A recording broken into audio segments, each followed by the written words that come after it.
मध्य प्रदेश के खंडवा से 8वीं कक्षा के एक छात्र ने प्रधानमंत्री को बेहद भावनात्मक चिट्ठी लिखी है। दरअसल 9 अगस्त को प्रधानमंत्री स्वतंत्रता संग्राम सेनानी चंद्रशेखर आजाद की जन्मस्थली अलीराजपुर में एक जनसभा करने जा रहे हैं। प्रधानमंत्री की इस सभा के लिए जिला प्रशासन ने स्कूल की बसें ले ली हैं। इसके तहत बच्चों की पढ़ाई प्रभावित हो रही है। इसे लेकर 8वीं क्लास के एक बच्चे ने प्रधानमंत्री को चिट्ठी लिखी है और अपना दर्द उसमें उकेरा है। बच्चे ने अपनी चिट्ठी में भीड़ को सभा स्थल तक लाने के लिए बसों की लेने की शिकायत उसमें दर्ज की है। बच्चे ने कहा कि वो प्रधानमंत्री मोदी का बड़ा फैन रहा है, लेकिन जिस तरह की हरकतें हो रही हैं उसे लगने लगा है कि प्रधानमंत्री मोदी का विरोध करने वाले लोग सही कहते हैं। तो एक बच्चे क्लास 8वीं के बच्चे के एक भावनात्मक पत्र, खंडवा का ये बच्चा जिसने लिखा है कि प्रधानमंत्री जी के आने की वजह से उसके स्कूल में हर्जा हो रहा है। हम आपको दिखाते हैं बच्चे की वो चिट्ठी और डीएम का वो ऑर्डर जिसके तहत स्कूलों से बसें ली गई हैं।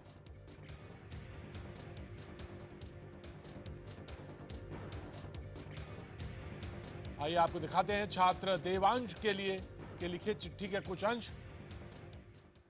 टीचर ने बताया कि आप एक सभा को संबोधित करने जा रहे हैं। बच्चा लिखता है अपने पत्र में, जिसमें भीड़ ले जाने के लिए कलेक्टर ने स्कूल बसें ले ली हैं। पर मोदी अंकल, मुझे तो लगा कि आपको सुनने के लिए तो लोग स्वयं के साधन से, स्वयं के खर्च पर हर जगह पहुंचते हैं। चाहे देश हो या विदेश, सभी जगह आपको सुनने के लिए भारी भीड़ इकट्ठा होती है। मैंने तो टीवी पर आपको अमेरिका में भाषण देते हुए देखा था, वहां भी बहुत भीड़ थी।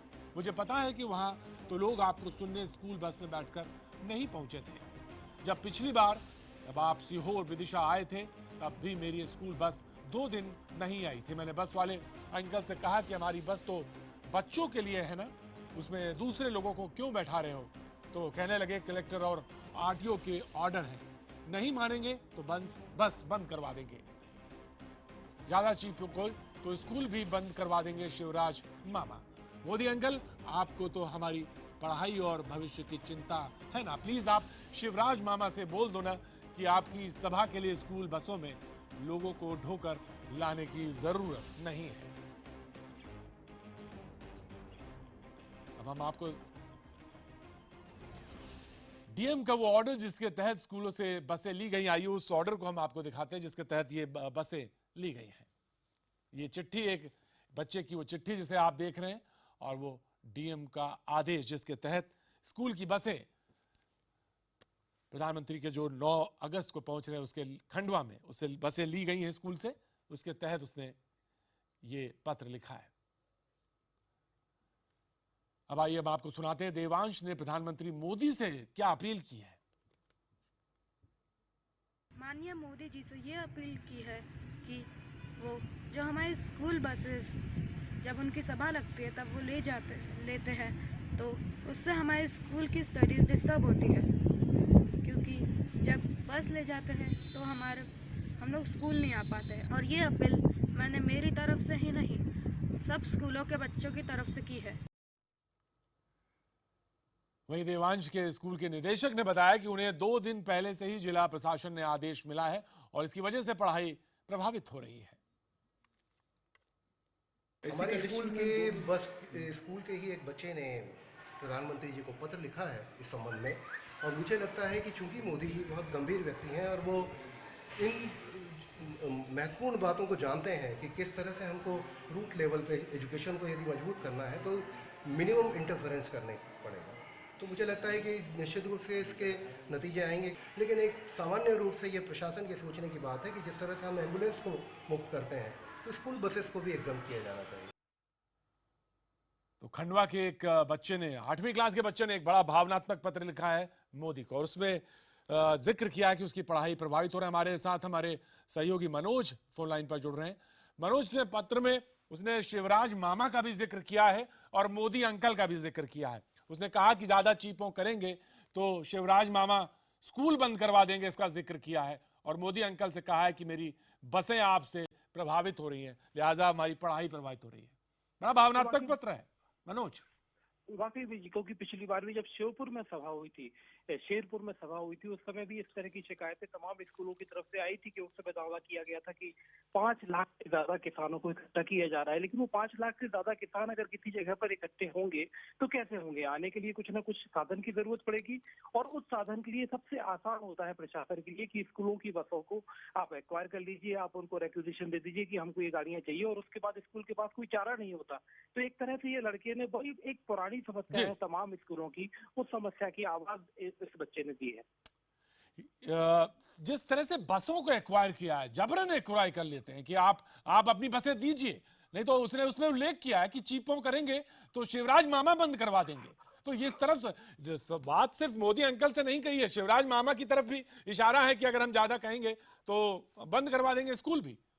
क्योंकि फिटनेस सर्टिफिकेट किसी भी बस के अगर वो रोड पे चल रही है तो fitness certificate road RTO department को देना है, और आरटीओ डिपार्टमेंट मध्य प्रदेश की सरकार, मध्य प्रदेश के मुख्यमंत्री शिवराज सिंह चौहान के अंडर में काम करता है। तो जाहिर सी बात है अगर कोई स्कूल इसका ज्यादा विरोध करता है तो स्कूल में मान लो अगर 100 बसें चलती हैं तो वो जब सड़क पर होंगी तो उनकी फिटनेस के नाम पर तमाम कमियों को निकाल कर उन बसों के ऊपर चालान भी किया जा सकता है, उनका चलना रोड पर बंद भी किया जा सकता है। ऐसी तमाम चीजें होती है जो सरकार के हाथ में होती है, और बच्चा उसी बात को कहने की शायद कोशिश कर रहा है। जी, मैं आपको एक मिनट मनोज आपसे बात करते हैं। हितेश वाजपेयी हमारे साथ फोन लाइन पर मौजूद हैं, बीजेपी नेता। हितेश जी, ये तो धांधली है। एक तरह से आप बसों को एक्वायर कर लेते हैं, बच्चे को पढ़ाई में बाधित होती है, आप स्कूलों की बसें आप ले रहे हैं और सिर्फ इस बात के लिए कि वहां पर रैली में लोग पहुंचे, ये तो बहुत गलत बात है।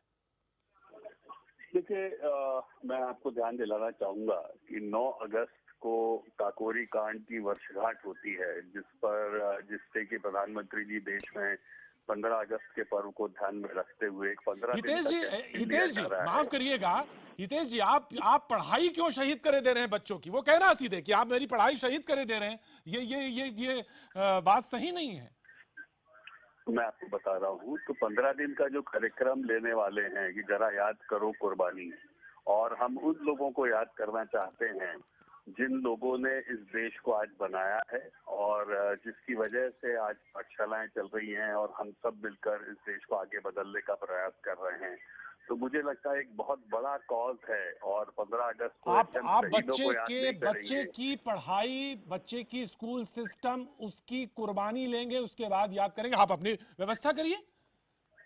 देखिए, मेरी बात आप पूरी ही नहीं होने देंगे और बीच बीच में मुझ पर वार करेंगे तो मैं वार नहीं कर रहा हूं, ये सिस्टम पे बच्चे ने वार किया है। हितेश जी माफ करिएगा, इस सिस्टम पर उस बच्चे ने वार किया, मैंने नहीं। उसने लिखा है ज्यादा चीपाव करेंगे तो शिवराज मामा उसको बंद करवा देंगे, मैंने नहीं कहा कुछ। हुजूर, ये वो बच्चा लिख रहा है जो 8वीं क्लास का बालक है। आप बच्चे के कंधे पे रख के बंदूक भी चलाइए, आपके सभी सवालों का जवाब दूंगा, लेकिन मैं अपनी बात रख पाऊंगा तो नहीं। जी बिल्कुल हितेश जी, आपकी बात पूरी सुनेंगे। प्रियंका जी भी हमारे साथ मौजूद हैं, प्रियंका चतुर्वेदी कांग्रेस से। प्रियंका जी, आपका जानना चाहेंगे, जिस तरह से बच्चे ने वार किया, उसने कहा कि मेरे स्कूल की पढ़ाई बाधित होती है।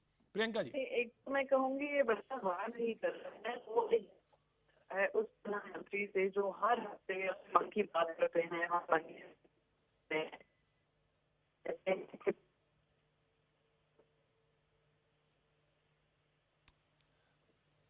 प्रियंका जी से आवाज साफ नहीं आ रही है।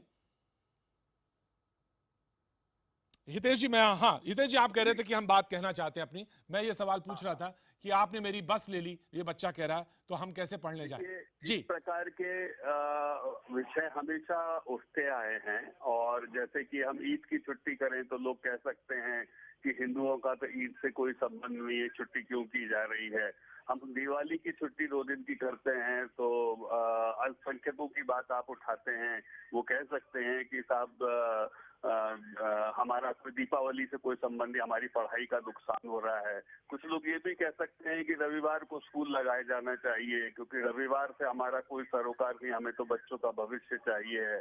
तो मुझे लगता है हम कुतर्कों पर चलकर कभी भी इनकी व्याख्या नहीं कर पाएंगे। तो इसीलिए बहुत जरूरी है कि हम बड़े कॉज को समझें, और मुझे लगता है देश के लिए जिन लोगों ने 25 वर्ष की उम्र में अपनी जान दे दी, उनको जानना भी बहुत जरूरी है, उनको सम्मान देना बहुत जरूरी है और समग्रता से और सभी विषयों को साथ लेकर ही देश आगे बढ़ सकता है और यह भी हमारी शिक्षा का एक हिस्सा बने। इसीलिए 15 दिन का अभियान है और प्रधानमंत्री जी वहां से शुरुआत कर रहे हैं। जी हितेश जी, को उस जी भावना में सम्मिलित होना चाहिए। जी हितेश जी कह रहे हैं, प्रियंका जी हमारे साथ एक बार फिर फोन लाइन पर जुड़ गई। प्रियंका जी, हितेश जी कह रहे हैं कि ये समझना चाहिए हमारे स्कूल का हिस्सा है और ये 15 दिन का कार्यक्रम है, इसी के तहत ऐसा कार्यक्रम रखा गया है। मैं तो बस यही कहूंगी कि प्रधानमंत्री वो प्रधानमंत्री हैं जो हर महीने अपने मन की बात आकर करते हैं। एक बच्चे ने दरख्वास्त की है, ना कि ये ऑर्डर दिया है या किसी तरीके का उन पे वार किया है। वो कह रहा है कि आप हर महीने मन की बात जब आकर करते हैं, आप पढ़ाई पे ध्यान देने की बात करते हैं, आप कहते हैं पढ़ाई पे ध्यान दो तभी भविष्य सुनहरा बनेगा। और यही प्रधानमंत्री हैं जो 2 मिनट के लिए ये नहीं सोच रहे हैं कि बच्चों के स्कूल बंद होंगे, क्योंकि उनकी रैली में लोगों का शामिल होना बहुत जरूरी है, उनकी टीचरों का शामिल होना जरूरी है, वहाँ की स्कूल बसेस लेना जरूरी है। तो ये क्या दौरापन हुआ प्रधानमंत्री जी का, जहाँ एक तरफ वो पढ़ाई की बात करते हैं और दूसरी तरफ स्कूल बंद करते हैं क्योंकि उनको अपनी रैली की शान बढ़ानी है। हाँ बिल्कुल, एक इम्पोर्टेंट हिस्सा है, एक इम्पोर्टेंट इतिहास का हिस्सा है जो सेलिब्रेट करना जरूरी है, पर सेलिब्रेशन इस तरीके से नहीं हो सकता कि हर बच्चों का स्कूल खुला रहे और बच्चों को जो भी हमारे देश के लिए लड़ाई लड़े हैं उनके बारे में जानकारी दी जाए। प्रधानमंत्री की रैली में जाने से ही इंफॉर्मेशन मिलती है बच्चों को या टीचर्स को या उनके। हितेश जी, इसमें वो बच्चा कहता है कि अगर प्रशासन हमारा एडमिनिस्ट्रेशन स्कूल एडमिनिस्ट्रेशन मना कर दे कि हम नहीं भेजेंगे, तो इसको वो लिखता है कि वो चीपों करने पे शिवराज मामा बंद करवा देंगे स्कूल। इस पे मैं टिप्पणी चाहता हूं आपकी। तो वही देखिए ना किस तरीके से कि श्रद्धा और आस्था को आप सड़कों की तकरीर से नहीं दी जा रही है कि अगर वो शामिल नहीं होंगे, उनकी एडमिनिस्ट्रेशन शामिल नहीं होगा, श्रद्धा और आस्था को भी आपको स्थान देना पड़ेगा। और मुझे लगता है ये 2 किनारे कभी नहीं मिल पाएंगे और आपका कार्यक्रम इसी प्रकार जारी रहेगा। हितेश जी, श्रद्धा भी है तभी वो मामा लिखता है, विश्वास है तभी वो शिवराज जी का जिक्र करता है। आप किस श्रद्धा और विश्वास की टकराहट सड़क से करवा रहे हैं, ये मुझे जरा स्पष्ट करें। टकराहट मुझे लगता है आप करवाने का प्रयास कर रहे हैं। नहीं, वो तो कहता है, वो हितेश जी माफ करिएगा, वो कह रहा है मामा, वो कह रहा है मोदी अंकल। दोनों चीजें स्पष्ट है, यहाँ श्रद्धा भी है विश्वास भी है। उसके बाद कुठाराघात, उसके ऊपर चोट होती है, उसके सिस्टम पे, उसकी पढ़ाई पर। मैं यहाँ चाहता हूं आपका बयान। मित्रों, मैंने आपको बताया है कि आपके भाव से टकराहट लग रही है, उसका भाव तो अच्छा है, हम उसे साथ मतलब वो कह रहा है कि अगर हम स्कूल गए, अगर हमने, वो ये कह रहा है कि शिवराज मामा बंद करा देंगे स्कूल। वो शिवराज मामा के बाद उल्लेख कर रहा है, वो कह रहा है शिवराज मामा स्कूल बंद करा देंगे। मोदी अंकल जी मेरी तरफ ध्यान दीजिए, ये कौन सी बात है? मैं तो आपका फैन हूं। मैंने वो जो अमेरिका में लोग सुनने आए थे, वो अपने वाहन से आए थे। वो ये कह रहा है, वो जिक्र कर रहा है। नहीं, वो ठीक है, लेकिन क्या आपको ये सही लगता है? क्या आप उसकी गलतफहमी दूर नहीं कर सकते हैं? मैं ये शिवराज मामा ऐसा नहीं करते हैं। नहीं, ठीक है, आप ये कहते हैं, तो अगर आप मुझसे ये प्रश्न करते हैं तो मैं भी यही प्रश्न ऐसे रख देता हूं कि अगर चंद्रशेखर आजाद जिंदा होते, अगर चंद्रशेखर आजाद जिंदा होते जिसके लिए उन्होंने कुर्बानी दी, तो क्या वो ऐसा करने देते? मैं आपके ऊपर एक और सवाल कहता हूं। मैं इसका जवाब तुरंत आपको देता हूं। आप यदि आजाद की जीवनी को पढ़ेंगे समय निकालकर, तो उसमें देखेंगे उन्होंने अपनी पढ़ाई तक को छोड़ दिया देश की आजादी के लिए। उन्होंने जिंदगी को छोड़ दिया फौरी तौर पे देश के निर्माण के लिए, फौरी तौर पर। हितेश जी माफ करिएगा, हितेश जी ये कह रहे हैं चंद्रशेखर आजाद ने देश की आजादी की लड़ाई के लिए अपनी पढ़ाई छोड़ी, और आजकल के बच्चे प्रधानमंत्री की आवाज सुनने को अपनी पढ़ाई छोड़ें। क्या आप इसको जस्टिफाई कर रहे हैं कि ये जो काम हो रहा है, सरकार मध्य प्रदेश की सरकार बच्चों पे जबरदस्ती उनके एडमिनिस्ट्रेशन से कह रही है कि स्कूल बंद रखो और सब आकर रैली अटेंड करो, तो आप ये कहने की कोशिश कर रहे हैं कि इतना जरूरी काम है प्रधानमंत्री जी को सुनना जितनी देश की आजादी की लड़ाई थी? क्या बात है! भारतीय जनता पार्टी दिन पर दिन अपना नया स्वरूप दिखा रही है। जवाब सुनेंगी या भाषण देना चाहती हैं?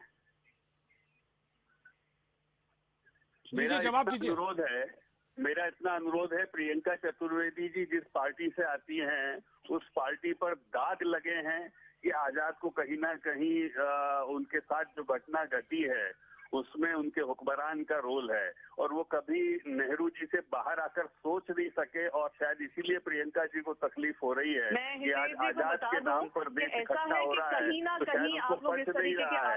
यदि नेहरू और इंदिरा के नाम पर देश इकट्ठा होता है तो उन्हें बहुत अच्छा लगता है। जहाँ आरएसएस और भारतीय जनता पार्टी के सोच के लोगों ने प्रियंका गांधी की हत्या की थी। आप नेहरू और इंदिरा से बाहर आएंगे तो आपको और लोग भी दिखाई देंगे, भांगरा भी दिखाई देगा, आपको काकोरी भी दिखाई देगा, आपको तिलक भी दिखाई देंगे, लाल बहादुर शास्त्री दिखाई देंगे, मोरारजी बापू दिखाई देंगे। हितेश जी वो बच्चा दिखाई दे रहा है। हितेश जी बड़े बड़े नाम हैं, बड़े बड़े नाम आपने ले लिए। मैं ये जानना चाहता हूँ 8 साल 8वीं में पढ़ने वाला बच्चा दिखाई दे रहा है, उसकी बातें सुनाई पड़ रही हैं आपको, मैं ये जानना चाह रहा हूँ। देखिए, मैंने आपको बताया है कि हम उसकी जो गलतफहमियां हैं उसको हम दूर कर सकते हैं, उसके वहम को उसको साथ लेकर चल सकते हैं, लेकिन पढ़े लिखे और प्रियंका जी के चश्मों को हम ठीक नहीं कर सकते हैं, जो कि आजाद तक नहीं पहुंचना चाहते, लाल बहादुर शास्त्री तक नहीं पहुंचना चाहते, मोरारजी देसाई तक नहीं पहुंचना चाहते। इंदिरा और नेहरू के नाम पे यदि कुछ भी हो जाए तो वो देशभक्ति है, हितेश जी के लिए कुछ हो जाए तो वाह हितेश जी बहुत अच्छा, आपका तर्क तो बहुत ही अच्छा है। आप कहीं गलती हो रही उसको ठीक करने की जगह ये कह रहे हैं कि उस बच्चे की गलत फहमी को हम दूर करेंगे, यानी बच्चा गलत और उसके पत्र गलत, सिस्टम सही, यही तो हुआ मतलब। मैंने आपको पहले भी कहा है कि तर्कों पर तकरीर की जाती है, लेकिन श्रद्धा और आस्था के सामने तो मैंने आपसे कहा कि वो मामा लिख रहा है, मोदी अंकल लिख रहा है, शिवराज मामा कह रहा है, यहाँ तो भावनाएं हैं, पूरी भावनाएं हैं, यहाँ तो तर्क है ही नहीं, तर्क है ही नहीं। हितेश जी यहाँ तो तर्क था ही नहीं, यहाँ तो उसने बहुत सौम्यता के साथ कहा शिवराज मामा मोदी अंकल चुप हैं, करेंगे तो शिवराज मामा मेरा स्कूल बंद करवा देंगे। यहाँ तो उसने बहुत भावनाएं बहुत स्पष्ट हैं। बहरहाल आपका बहुत बहुत शुक्रिया प्रियंका जी, आपका भी बहुत बहुत